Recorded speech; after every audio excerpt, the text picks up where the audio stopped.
Hello, welcome to Boss Capital channel here. My name is Michael Chu. Today we're going to cover the US stock market recap here for the week ending September 12th, 2025. This is the Nasdaq Composite Weekly Chart. We have now the biggest rally since 2022, and we are at 23 weeks up now from the bottom here in April. So going back to 2022, you can see here we have 19 weeks up here before a more severe downturn. Then we have 21 weeks up and then 4 weeks down here. Then we have 12 weeks up and then 4 weeks down again. And then recently, obviously, earlier in the year, from February to March, April, we have a more severe down correction here. And now we have, the longest rally since 2022. So for the week, Nasdaq was up 2%, another record high. Here in the daily chart, we see that it passed 22,000 mark right now. You can see this 22,000 mark right there. Very strong behavior. And this week we saw many AI stocks also run after Oracle report good earnings. S&P also make new high here. Also have a really long rally as well. Here's the weekly chart. Here's the daily chart of S&P here. So you can see it did close Friday a little bit weaker after hitting a pretty new high on Thursday. So maybe the market may be ready for a slight pullback here. As you can see, it is a little bit extended from the green line, which is the 10-day moving average. Nasdaq is also a little bit extended as well. Its weekly chart also making a new high, also have a long rally so far since April. Here you can see on the new high here, nearing 46,000 mark. And on the daily chart, you can see it did pass 46,000 on Thursday, but Friday it gave back some. So again, this it was a little bit extended. Now it's pulling back slightly here, 2,000, and we are seeing a continuous movement upward, and we're getting closer and closer to the previous high here. It is now in the 6 up chart here, 2,000 on the daily chart. So we have the big update here, 4% day, when Powell announced their potential policy shift. Again, we will have the Fed meeting this Wednesday, and the decision rate is actually cut 0.25 quarter point. So we'll see what happens. But yeah, it did hit a new high on Thursday. On Friday, it came back down though. So we're still finding support at the 10 days so far recently. So let's see how this goes. The IBD50 ETF showing very strong weekly action here, up 4%, 4.21% this week. As the growth stocks now, top 50 growth stocks are really taking off here. On the daily chart, you can see how it has accelerated recently, especially this last week, and that just shows the strength in the growth stocks area, at least in the top 50. But it did pull back slightly on Friday, so and a little bit extended from the green line here, the 10-day moving average. So we'll see how it finds support there or not. The University of Michigan survey of consumer sentiment for September came out with a reading of 55.4, which is much lower than the expectation of 58. And also during the week, on Wednesday, the August Consumer Price Index, actually that came out on Thursday, sorry, came up with core inflation holding at 3.1%. So right here, you can see this chart right here. This is from the IBD newspaper, at 3.1% annually. And jobless claims, however, also jumped to the highest level in 4 years, 263,000. So that is quite significant. And the CPI for the monthly was core CPI was at 0.3%. The Treasury 10-year yield, it continued to drop here. It dropped below 4.2 this week. It reached 4% at one point. Here's the US dollar. US dollar also weakening, but it's been holding at near this current level here. Oil price again just not moving much, just staying around this 200-day moving average. Gold found support this week right here at the 10-day moving average. It's near new high again, very strong. Here's silver making new high on Friday. This is very strong. Here's copper slowly recovering. Yeah, it's very slowly recovering. It's coming closer to the 200-day moving average. Bitcoin also make a move here this week as it climbed back above all the short-term moving averages. Here we have the NYSE advanced decline line at the bottom here. So the S&P make new high. This did make new high on Thursday as well, but for Friday give back quite a bit. There was 1,600 stocks down on Friday. Was a 600 stocks up.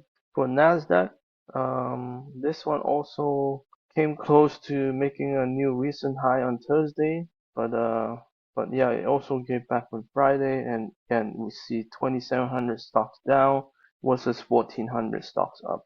For the week here, tracking IBD signal here, we have a mild stalling day on Wednesday, but yeah, it was quite mild, and that was the day where it was down as well in terms of accumulation versus distribution. We are seeing at the end of the week more stocks being accumulated, so 239 versus 209 distributed, meaning selling in higher volume. 52 industry groups were up, accumulated by end of week, and 45 were down or distributed.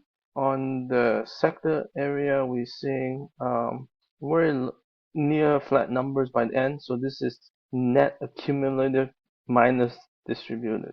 So this is the number of stocks above the distribution level. So really not too much to say about this because it's not that high number.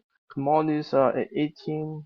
It was at 30 on Thursday, and same thing with technology was 52 on Thursday. We also saw industrials, retail. So every sector was moving on Thursday, but by Friday, a lot like health and retail give back. There's more distributed than accumulated. The SMH and FFTY Semiconductor ETF looks very healthy. We kind of, we're trying to find support at this level here, right down there. And then this week we're able to close at a new high. So that is very promising. Here's the daily chart, and you can clearly see it passed the 300 mark. 302.98 was the previous high here. We're now at 304. So it does look a little bit extended, but we'll see what happens next week. Looking at the semiconductor, we have NVDA here trading pretty tightly above this short-term moving average. So it gapped up above it on Wednesday, and since then it's able to hold. So that's usually a good sign when you pass a very key area and it's able to hold that gain and not wanting to come back down to the 10-day is always a good sign. Next, we look at Broadcom. Broadcom continued to move up here throughout the week, and it did give back some on Thursday and Friday. Again, it's trying to hold and let the 10-day here catch up. Taiwan Semiconductor also doing very similar behavior here, holding very tight here. That's actually quite impressive. On the other side, we do have AMD still finding resistance here at the top trend line here, above channel line. It is having a really hard time trying to come back above it, so that is continuing to push the relative strength down as other areas, as other stocks in the same group are going up, and even the whole general market. Next, we have IGV, the software group. It is coming back on the right side slowly, so this is a very productive week because it able to climb back above all its short-term moving averages and also close, pretty much in the middle of the range after this gap up. So this is very positive. And one of the stocks that seems to follow that pattern is Microsoft. And here's the downtrend line, and it's starting to come back up on the right side here. It's up for 4 sessions now, so that looks very productive. And also it has come back above the 10-day, 21-day. Right now it's getting it's not challenged yet, it's just sitting at the 50-day. So if we can come above this and hold those gains, that will be very promising for Microsoft as it may build the right side of the base. Next we have Google. Google is still doing really well, making new highs this week. Meta has their developer conference this week, so we are expecting some news coming out. Whether the AI stuff will continue to make headline, we'll see. But here we did see a bounce on Friday after coming back again to the red line. So this is a few times now. It has come back down to the red line and tested. Here's Amazon also getting tested many times at the 50-day. It did pull back here after trying to break out, but it just have no power. Came back all the way down. And Apple had their what's it called, iPhone Air, I think, that was released this week. It didn't get too much traction up, I don't know the details, but anyhow, the market didn't seem to like it. But it did bounce back by Friday, so that is somewhat positive there. We have Tesla broke out from this long-term trend line here, and then it didn't really move fast at all because it's still within this short-term base here, and it slowly move up. You can see those two channel lines I just drew, and then it broke out here on Thursday right there, and Friday it followed through. So this is potentially big momentum building up right now to come back up on that side. So we'll see if that's gonna happen. And then we have Netflix. Netflix was trying to come back slowly on the right side here, but then this week, because of some potential other media merger news, it kind of I think it was Paramount and Warner Discovery, and that took Netflix down on that news because they could be a competitor and yeah, it kind of fall through on Friday, so it didn't really bounce back at all so far. So that is negative. Thank you all for watching this. One final thing I want to just quickly touch on is looking at the equal weight. We are getting very close to trying to break out of this zone here. This is S&P equal weight, so it's very important that more participants come into this market and seeing more stocks rally rather than a lower number of stocks. As we saw on the advanced decline line, we want to continue to see more breadth to sustain this rally. That's the only way this rally will continue to sustain itself, especially now that it's the longest rally in the last few years. And then we go to QQEW equal weight. This is also coming back on the right side. This is looking a lot bigger than S&P, but nonetheless it is now above short-term moving average.